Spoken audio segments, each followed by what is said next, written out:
So we'll move on now to Piotr Kosla. He's the vice president and co-founder of PACS2 Research Foundation, and he's going to talk to us today about bringing us the best practices across the Atlantic and orchestrating intercontinental collaboration in the global village. So Piotr, are you with us? I can see you. I'm here. I'm here with you. I hope you can see and hear me well. We can, and we like your zebra stripes too. Thank you very much for that.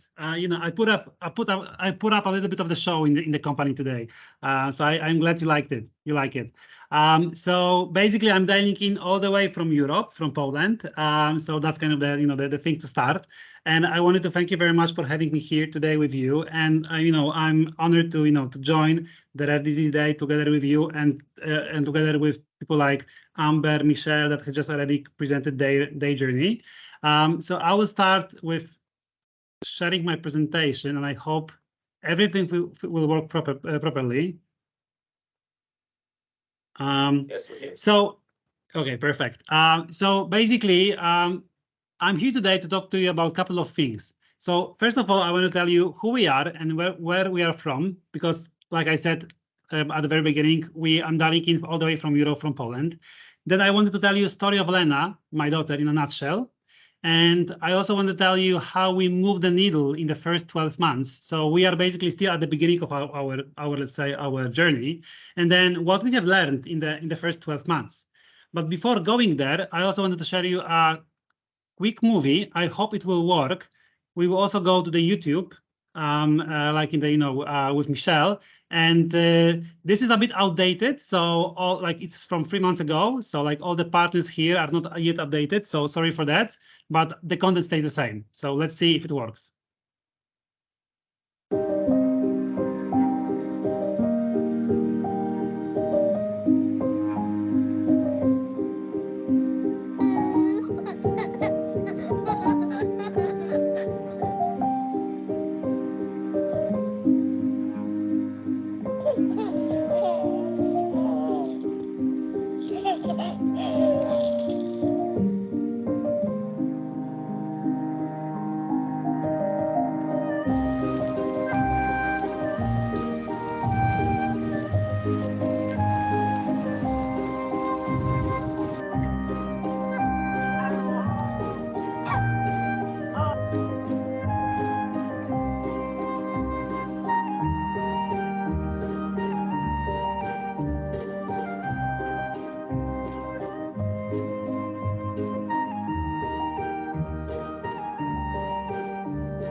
So I hope it worked, and you've seen the video and with the audio. So basically, I want to start off by saying basically who I am and where I'm coming from. So I'm proud father of currently 17-month-old twin girls. So already we have something in common with Amber, because on top of Lena, we also have Zuzia. Zuzia is completely healthy because they are fraternal twins, and proud husband to my wife, wife Gosia. As you've seen in the video, Elena, she has ultra rare single point mutation in the PACS2 gene, and currently there are only 60 patients diagnosed worldwide. You've also seen in the video the phenotype connected to it, and the disease was firstly described in 2018. And when we found out about the disease, about the diagnosis, we were devastated, because it was basically mentioning something about moderate to severe intellectual development delay, epilepsy, autism spectrum disorder, and basically no cure today. But what we decided to do all the way from Poland, and I will make small geographic refresher in a second, we have decided to establish the PACS2 Research Foundation in Poland, first in the world, working for all people impacted by the PACS2. And I also want to highlight what Amber and Michelle was saying, is that we did it without the scientific background, and that will be one of my key highlights I wanted to basically bring at the very end of the presentation. And we basically I make jokes that we basically became the PhD in just a couple of weeks or months, I would say. And the rare disease is like, I put in brackets, the hot topic in Europe for years, but there is like no clear recipe how to move the needle. And I can tell you that one of the first people that kind of inspired me what I should do in case of Lena is it was basically the founder of the PACS2 Research Foundation, Taruna Reddy, that I remember talking with her a couple of days after we diagnosed Lena with the PACS2 syndrome, that she told me kind of quote unquote the following thing, that if you want to save your daughter, you have to open a caregiver-driven research foundation. And that's what we did very quickly after we found out the diagnosis of Lena. But before going to the details and show you the journey of Lena, like quick refresher. So you can see you are in US in dark blue, and I'm dialing in all the way from different continents, from Poland. Plus, I'm traveling a lot between Poland and Switzerland right now. But currently, we are navigating through multiple time zones every day, I would say. And as you can see, most of the time we are dialing in obviously with the US, but we cooperate after 12 months with many markets, many countries from Europe, but not only, because in our kind of the caregivers that we are in contact with, we also have kids from Chile, from China, from Israel, Georgia, not only US and Europe. And then I just wanted to give you like, kind of the short story about Lena and what we were doing in the first days, weeks, and the months after we found out about her diagnosis of the PACS2 syndrome. So in September 2021, we became happy, like extremely happy parents of the twins. And for the first couple of months, the biggest issue was the fact that we didn't have time to sleep during the night because of all the screaming and kind of managing twins at the same time, which is not an easy thing. Everything seemed to be like pretty normal, so they both developed quite well.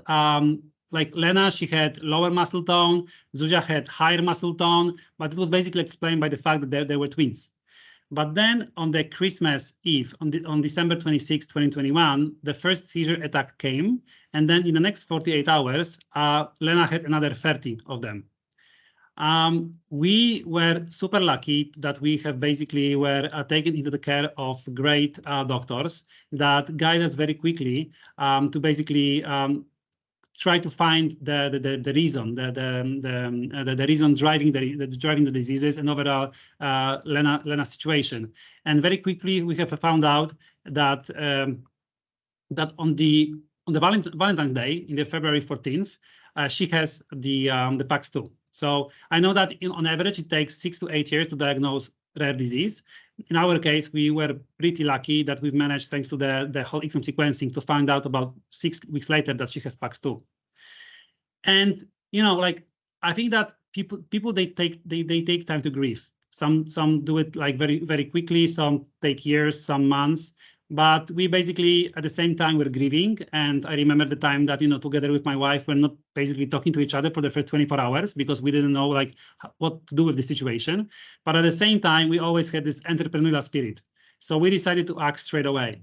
And today, when I reflect the things we're doing at the very beginning, in Feb last year, exactly 12 months ago, I'm a bit shocked that we're moving with such pace. So 3 days later, after we found out about the PACS2, we're already on a call with the researcher from US, that the one that was all overall, like trying to understand what is the PACS2 gene overall and what is its function in the body, but also reaching out to the first patient organization, which was PACS1. Then in March, we started to kind of what I called getting our PhD from genetics. So I remember we had a call with Wendy Chang, and we were learning new words like iPSC, natural history study, biomarkers. For me, without the scientific background, that was, I don't want to say like complete magic, but let's say for some of the things I was hearing for the first time in my life. But then we were doing things like in April 2022, sending skin samples to Coriell without fully understanding what fibroblasts are for. So we were at the same time in the process of basically kind of, getting this PhD in brackets, what I say, and then kind of, opening and then running the foundation and trying to understand as much as we could about the PACS2 disease. Because if you, back in March 2022, February 2022, if you were to go to the Google and do the research, you would find almost nothing. A couple of publications about the cases, but almost no research happening around the disease. Then very quickly we decided to open the PACS2 Research Foundation. And I can tell you that one of the reasons we decided to do it is that we spoke with a couple of US patient organizations, including Amber here that presented at the very beginning, about the importance of setting up the research foundation and drive the treatment discovery and understanding the mechanism of action of the disease.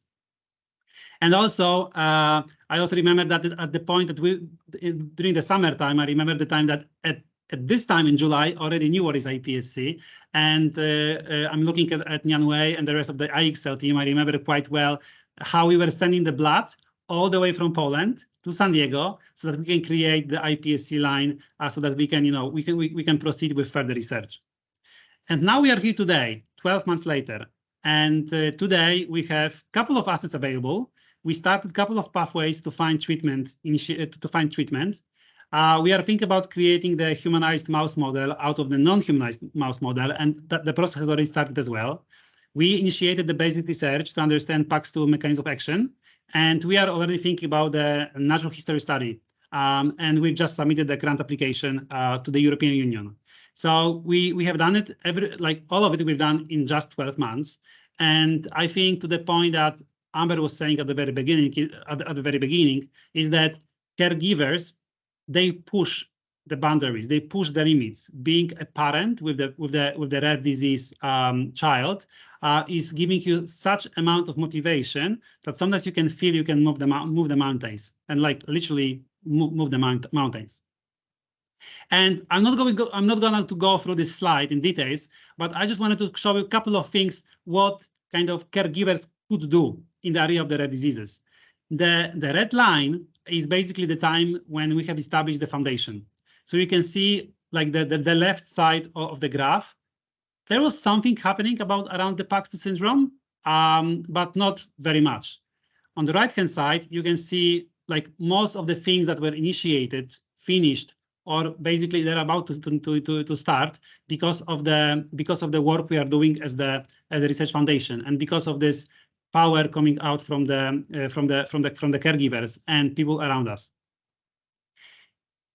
And before when I was preparing myself to this presentation, I was thinking what I have learned in the last 12 months, or should I say in the first 12 months of running the research foundation all the way from Poland. And I have a couple of things to share with you as the inspiration. So I really do believe that knowledge sharing among caregiver-driven research foundations, like the one from Amber, Michelle, Taruna, is the key. So the more we cooperate with each other, the faster we move. Second thing is that we are living in a global village. You can basically run projects from anywhere you want. It could be Poland, it could be US, it could be Chile. I mean, basically any country you can think of, as long as you have good internet connection. The third thing is that crowdfunding is key. It's not easy, but it's key. But even with 50K, you can speed up timelines by months at the very beginning to, for example, start working on your assets. Then the fourth one is that, from my point of view, and basically after 12 months, I see it I see it stronger, is that you can run research foundation without scientific background. So we decided to build a plane as you fly. And the motivation and determination from the caregiver and from parents is the key.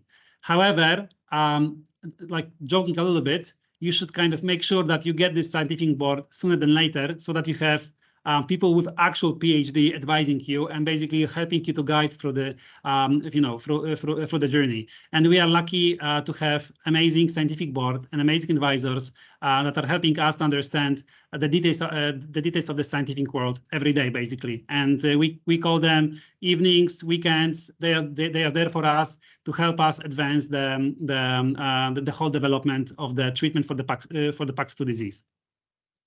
Then I think that the connecting scientific world with caregiver-driven research foundation is key so that we create a critical mass for the rare disease community.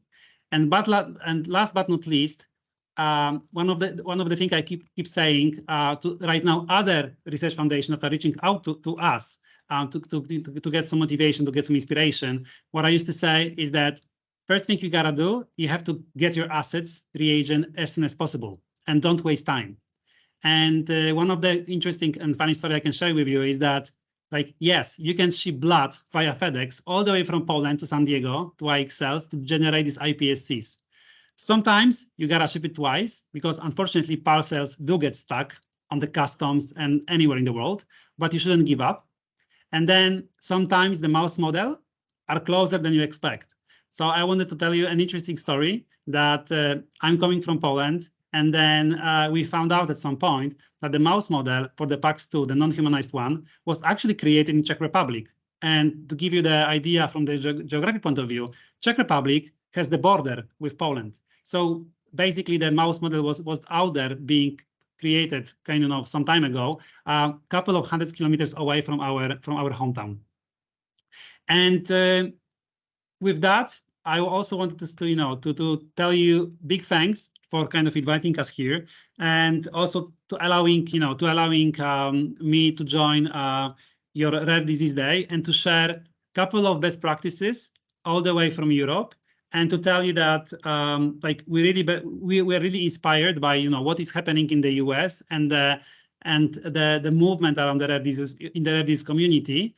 And whenever I'm bringing the examples from US organization, from US companies, all the way to Poland, all the way to Europe, to also create a movement as well in Poland and in the rest of the Europe. So thank you again for having me here, and I guess I will pass the voice to the next presenter.